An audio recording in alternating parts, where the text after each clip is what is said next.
Muito bem, meus queridos, continuando a nossa conversa. Então, nós estávamos aqui separando os sistemas operacionais por tipo de sistema operacional, levando em conta o uso do sistema operacional, tá? Então, o sistema operacional para usar em problemas de tempo real, sistemas operacionais para usar em situações de sistemas embarcados, para usar em desktop, para usar em redes, para usar em redes de sensores e por aí vai, tá? Então, esses são separações de tipo de sistema operacional quanto ao uso. Mas nós também podemos separar quanto a, aqui vamos colocar tipos de sistema operacional, quanto não ao uso, mas sim quanto à maneira como ele trata os processos. Muito bem. Nesse caso, as separações são mais simples. Nós temos sistemas operacionais do tipo cooperativo e do tipo não cooperativo. Cooperativo. Tá. O que são sistemas operacionais cooperativos? Porque se entendendo o que é cooperativo, óbvio que você entende o que é não cooperativo. Sistemas operacionais cooperativos são aqueles em que, vamos fazer um novo slide aqui, tá? Os sistemas operacionais cooperativos são sistemas operacionais em que os processos, os programas que estão em execução, tá? Aqui, vamos colocar uma forma aqui, esse aqui é um processo, esse aqui é outro processo, certo? Então, os processos que estão em execução, eles podem trocar informações entre eles. Como é que eles fazem isso? Tá? Se cria em espaço de memória RAM um espaço de memória, um espaço de memória que ele tem a mesma estrutura de um arquivo, é um pseudo-arquivo chamado de pipe, certo?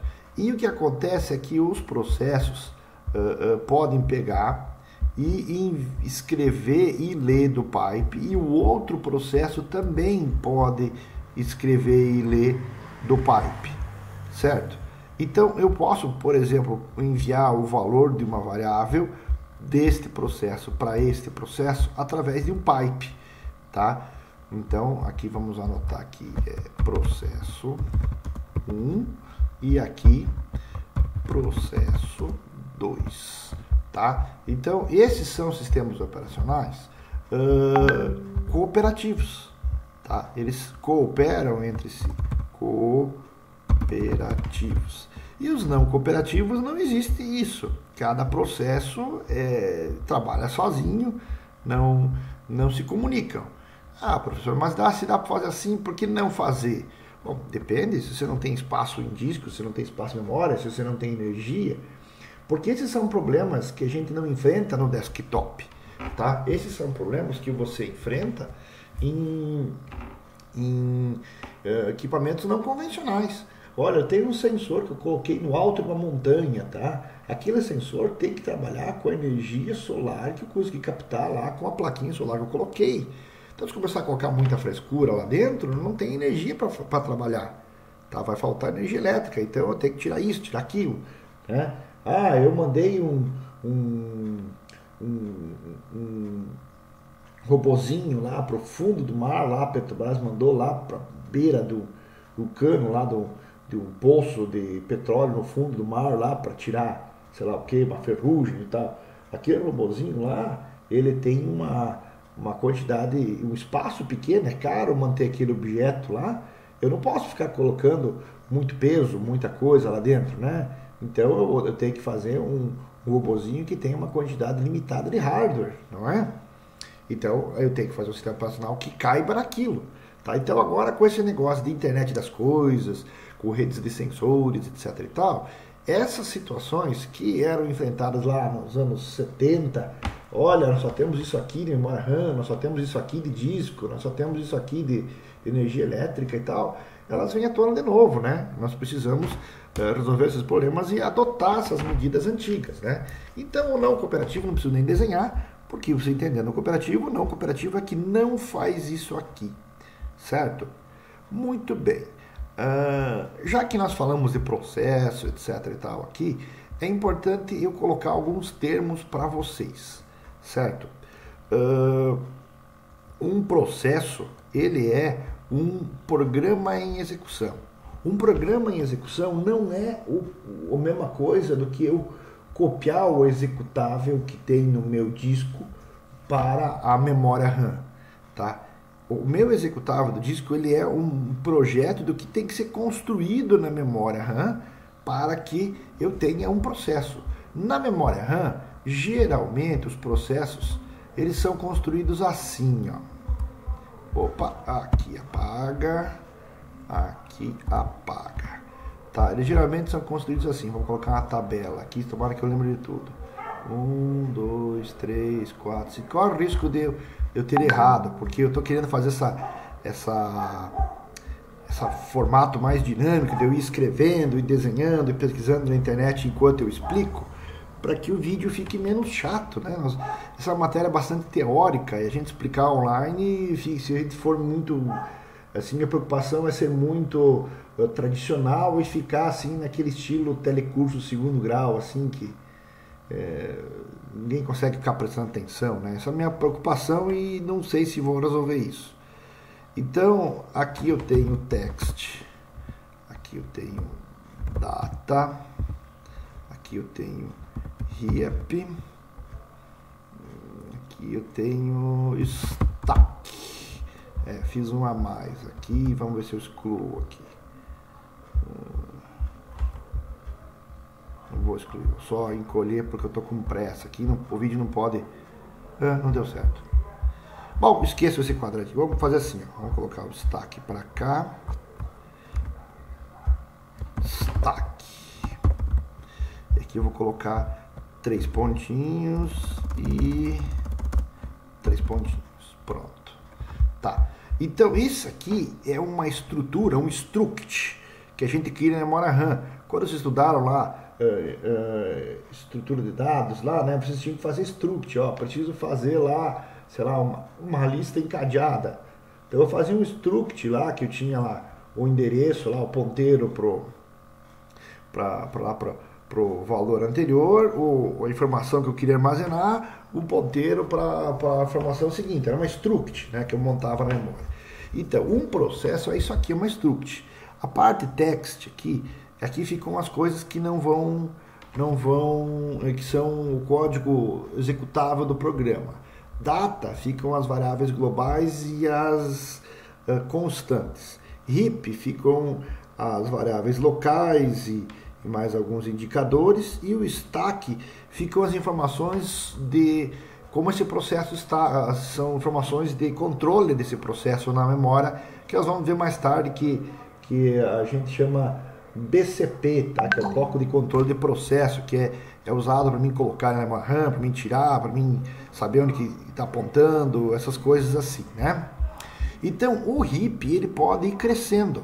Tá? Ele pode ir crescendo, posso ter mais variáveis, posso criar mais valores, etc e tal. E o stack, eu também posso fazer ele crescendo, posso ir armazenando mais informações. E eles podem se encontrar aqui no meio. Quando eles se encontram no meio, o programa para, o programa falha, tá? Então, assim, quando eu fiz o meu técnico em processamento de dados, vejam que isso faz tempo, esse curso nem existe, né? Então era muito comum você fazer um programa lá, colocar lá um negócio assim, um negócio tipo, um for, ponto e vírgula aqui, né? E se perder lá, né? Fazer um for ou um while que não vai, sabe? E ele ficava lá girando, e depois dava um erro, Stack Overflow. Tanto que hoje, quando você tem alguma dúvida que você está programando aí, aqui é isso aqui. Quando você está programando lá, tá? E escreve lá, tá com alguma dúvida, você vai lá em Stack Overflow. Meu pai estava usando o computador antes. Stack Overflow, tá? O que é o Stack Overflow? Que a gente conhece como sendo o sitezinho que tem ali perguntas e respostas e tal, né? Deixa eu ver como é que tá aqui, ó. Script não dá o resultado esperado, identificar determinado URL, não sei o que e tal, né? É o fórum sobre as mais diversas linguagens aqui, ó. Cadê o JavaScript, que eu tô apaixonado pelo JavaScript, tá aqui, ó. CRUD, não sei o que, né? Mas onde é que veio essa gíria Stack Overflow? Veio disso aqui, ó.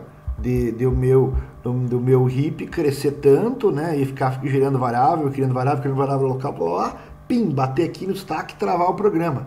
Então o que deu o programa? Funcionou? Não, velho. Stack Overflow, fiz cagada, né?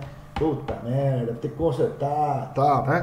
Veio dali essa gíria. Isso aqui é um processo, tá? Vamos inserir uma nova caixa de texto aqui para deixar claro isso para vocês. Um processo, tá? Então é uma struct que você cria na memória RAM com isso aqui lá dentro. Geralmente essa struct ela é criada no início, quando eu dou boot no sistema operacional, o meu sistema operacional cria essa struct, tá? E aí quando eu vou executar um programa novo, o que ele faz? Ele copia essa struct e depois ele alimenta ela. Então eu tenho uma struct vazia, que é a init, né, geralmente, tá? E que tem isso aqui, vazio. Aí eu vou executar, sei lá, o CorelDRAW. Aí eu executo, ele vai aqui e preenche o text com as coisas do CorelDRAW, data com as coisas do CorelDRAW, o heap com as coisas do CorelDRAW, stack com as coisas do CorelDRAW. E esse processo não é mais o init, é o CorelDRAW, certo? Então, isso aqui é um processo, um programa em execução, tá? Quando eu faço um programa e ele gera o executável, ele não gera o executável assim. O programa ele é um projeto, tá? De como é que eu tenho, o que eu tenho que fazer para mim chamar o init, clonar o init e alterar o init para que ele fique assim. Tanto que o meu programa, quando eu faço um programa qualquer, o executável ele é bem maior do que o código fonte, tá? Se fosse só eu pegar o executável e colocar na memória RAM, ele seria mais ou menos parecido com o tamanho do código fonte. Quer ver? Vamos fazer uma experiência. Cadê aqui? Vamos lá. Aqui é o Visual Studio. Beleza. Vai abrindo. Visual Studio. Vou pegar um projeto que eu já tinha aqui. Aqui. Rapidinho para o vídeo não ficar longo.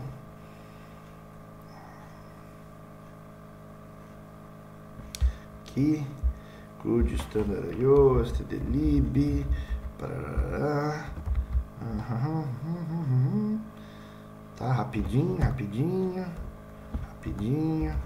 vamos lá, main, tá, aqui abre chaves, printf, aqui, alô, mundo, ponto e vírgula. Ok, vamos fazer esse programinha aqui. Claro que o objetivo não é a gente por que eu não estou conseguindo salvar isso aqui? Aqui, salvar, abriu, tá, sim,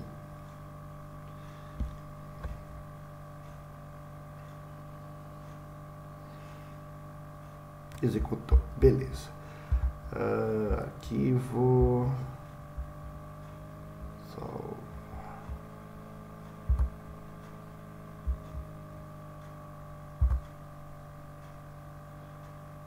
Vamos lá, Visual Studio, Projects. Que projeto foi esse que eu alterei?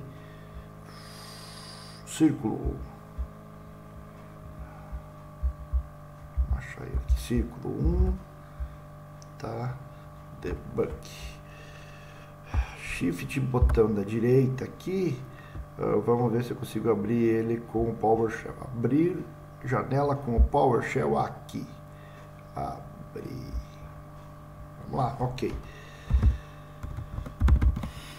muito bem, olhem só, o círculo 1 tá aqui, ó, círculo 1. O que a gente escreveu nesse código fonte? Vocês lembram? Um alô mundo, né? Agora, se eu for pedir para olhar o que tem dentro dele, círculo 1.exe more. Olha a quantidade de coisa que tem aqui, ó. Isso aqui você escreveu dentro do código-fonte. This program cannot be run in DOS mode. Tá, você escreveu isso aqui? Não escreveu, né? Ó, rtdata, idata. Esse texto aqui, ó, reloc. Nada disso foi você que escreveu. O que que a gente escreveu? Ó, vamos até fechar aqui essa janela. Aqui qualquer coisa a gente abre de novo. Tá, o que que você escreveu? Você escreveu isso aqui, ó, stdio, cdlib, main, alô mundo, pá. Então isso aqui, a princípio, devia ser esse código que eu salvei, eu compilei ele e tal, ele devia ser a versão em binário do que eu escrevi aqui, se fosse simplesmente copiar o meu executável e colocar na memória RAM. No entanto, vocês viram a quantidade de coisas que tem lá dentro do arquivo, tá? Outra coisa é que olha o tamanho dele aqui, ó, 1K.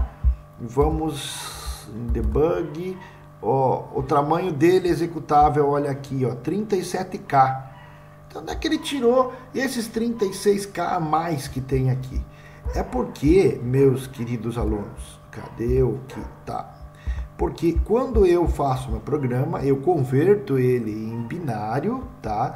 E eu incluo, o sistema operacional inclui no meu código-fonte um negócio chamado loader, tá? E aí eu também incluo, aqui daí também tem a versão em binário do que o meu programa tem que fazer, tá? O meu programa, certo? Então esse loader, claro que se o meu programa for grande, o loader passa a ser pequeno. Se for um alô mundo, né, o loader é muito grande comparado ao programa que eu fiz, tá? Mas o que é o loader? O loader é um cabeçalho que o sistema operacional inclui quando você compila, que o compilador inclui, mas é uma coisa do sistema operacional, que vai explicar como é que eu devo fazer para pegar aquele arquivo do disco e montar essa struct na memória RAM aqui. Tá? Então o loader, ele é um pedaço do teu código-fonte que não foi você que escreveu, que o compilador teu coloca lá, porque senão o teu programa não vai ser carregado, certo? Então, meus amigos, isso aqui, o executável lá que nós temos quando a gente acaba de fazer o nosso programinha, seja o que for, um alô mundo, por exemplo, isso aqui, tá? É um arquivo executável, aquela caixa de texto. Isso aqui é um programa, certo? E isso aqui é um processo. Então, quando eu falo processo, o que vocês têm que ter na mente? Isso aqui está na memória RAM, certo? E quando eu falo um programa, o programa está no disco, certo? Ok? Ah, mas se não for disco, for pendrive, professor. Ai, velho, você entendeu o que eu quis dizer, ok? Então, vejam só, essa discussão que nós tínhamos, que a princípio era só dizer, que tipo de sistema operacional que é? Alguém poderia dizer, ou é Windows ou é Linux, né? Olha o quanto que essa discussão nossa, né, tipos de sistema operacional, está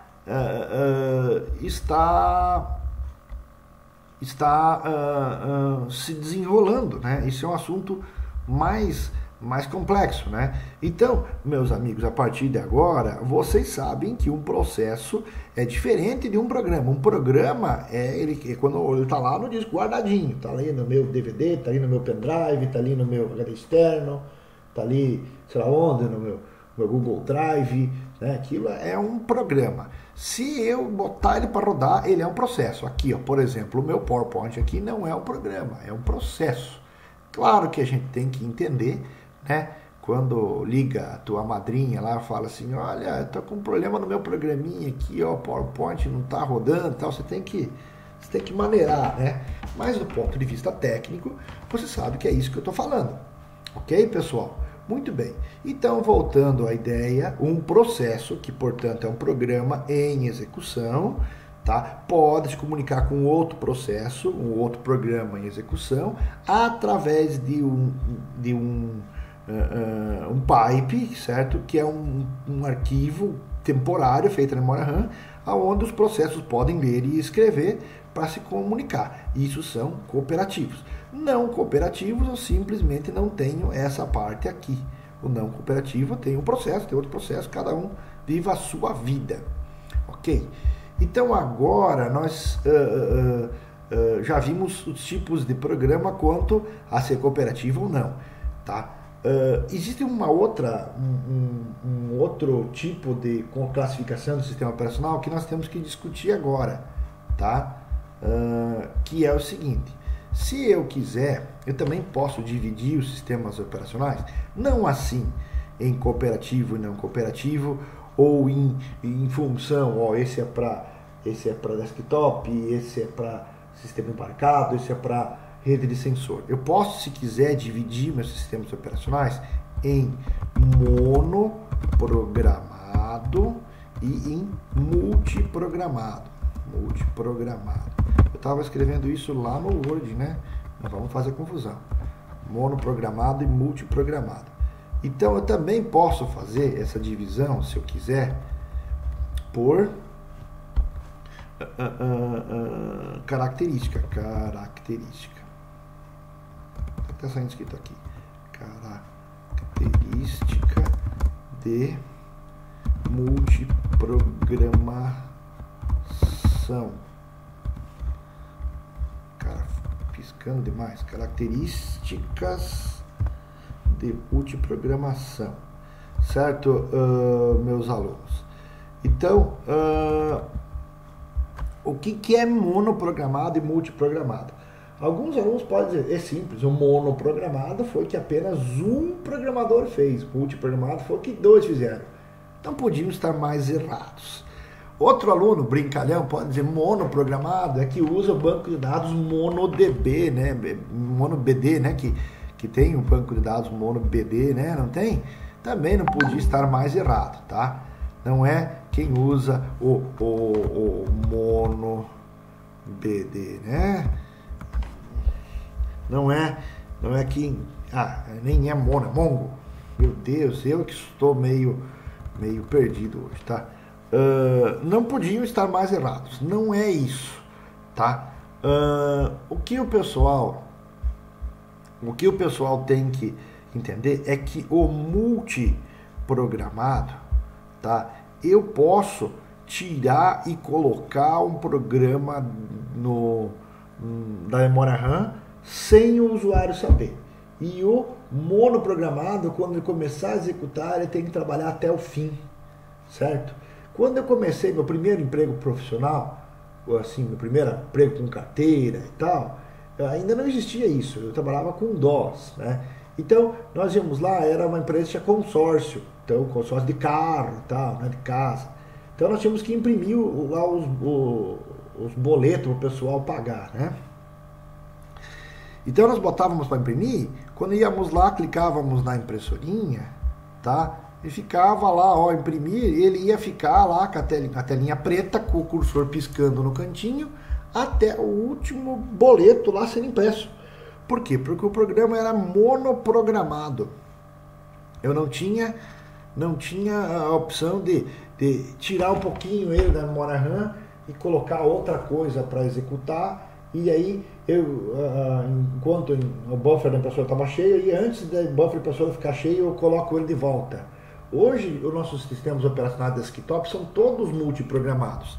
Eu estou aqui conversando com vocês, eu posso soltar uma musiquinha, tá? Então, o que vai acontecer? Lá, o meu Spotify vai soltar a musiquinha, vai encher o buffer da placa de som, tá? Vai colocar lá, sei lá, 1 ou 2 segundos de música lá dentro, e vai sair do CPU e vai entrar o meu gravador de vídeo aqui, como está acontecendo agora. Meu gravador de vídeo tá rodando, eu rodei o meu Visual Studio, rodei o meu Word, rodei o meu PowerPoint, né?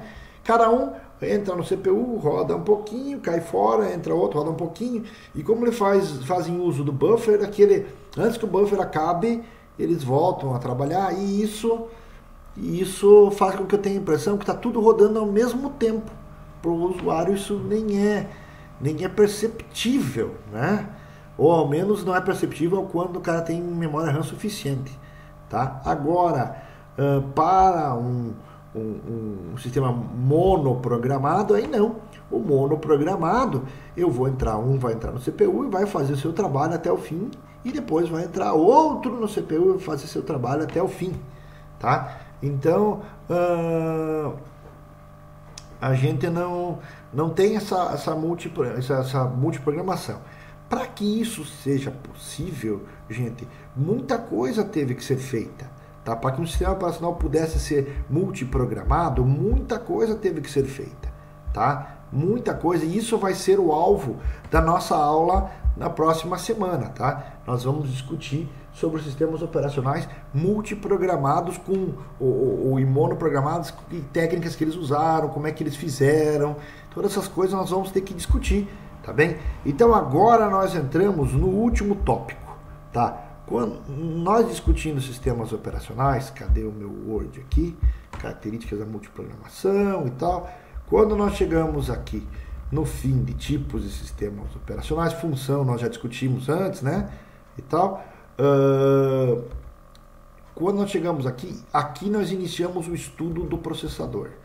Porque agora, na próxima batelada de vídeos que eu soltar, nós vamos ver, olha, então, para ser multiprogramado, ele teve que criar uma struct, né, RAM, chamada bloco de controle de processo, tá? Eu tenho que salvar tudo ali, eu tenho que me preocupar porque as instruções que eu escrevo são numa linguagem avançada, tá? Quantas linhas de código eu economizo se eu escrevo, por exemplo, num JavaScript ou num Python, que eu escreveria mais num C? E quantas linhas eu economizo de código no C se eu fosse escrever em Assembly? Tá? Tudo isso nós vamos ter que discutir, é fruto do nosso próximo vídeo na semana que vem, tá bem?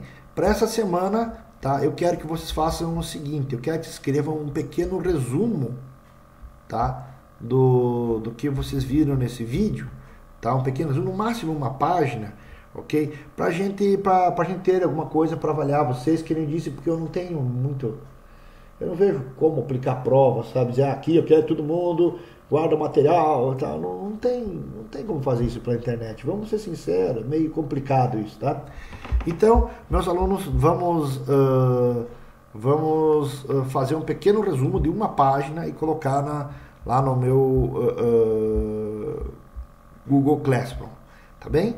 Então, até a próxima aula. Eu poderia gravar mais um vídeo agora, só que eu acho que daí vocês vão cansar, tá? Próxima aula nós vamos entrar nesse universo do multiprogramado, vamos começar a discutir o que é necessário para isso e vamos ver algumas técnicas que o pessoal usou para fazer